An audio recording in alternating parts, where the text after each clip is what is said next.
নেপালে গণবিদ্রোহ, দেশ ছাড়তে পারেন প্রধানমন্ত্রী ওলি। সোশ্যাল মিডিয়া নিষিদ্ধ করার সিদ্ধান্ত ঘিরে নেপালে দানা বাঁধল ভয়ঙ্কর পরিস্থিতি। জনরোষে জ্বলছে দেশ। সেনা প্রধানের হুঁশিয়ারি দিয়েছিলেন প্রধানমন্ত্রী ওলিকে পদত্যাগ করতে হবে। এই মাত্র যে সংবাদ এসে পৌঁছেছে, প্রধানমন্ত্রী ওলি কিন্তু পদত্যাগপত্র জমা দিয়েছেন। সাথে যারা অন্যান্য মন্ত্রী বিধায়করা রয়েছেন বা সাংসদরা রয়েছেন, তারাও কিন্তু প্রত্যেকে তাদের পদত্যাগপত্র জমা দিয়েছেন।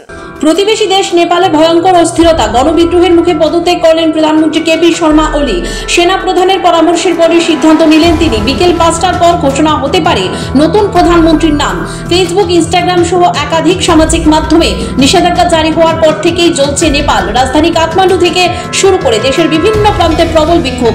পুলিশের গুলিতে ইতিমধ্যেই প্রাণ হারিয়েছেন বহু মানুষ। বিক্ষোভকারীরা আগুন ধরিয়ে দিয়েছে সংসদ ভবনের অংশবিশেষ এবং কমিউনিস্ট পার্টির দপ্তর। ইট বৃষ্টি চলছে পুলিশের উপর। জনরোষে কার্যত পুড়ে ছারখার হয়েছে নেপাল। এই পরিস্থিতিতে সেনাপ্রধান ওলিকে পদত্যাগের পরামর্শ দিয়েছেন এবং পরামর্শ মেনে মঙ্গলবারই পদত্যাগপত্র দিয়েছেন প্রধানমন্ত্রী ওলি।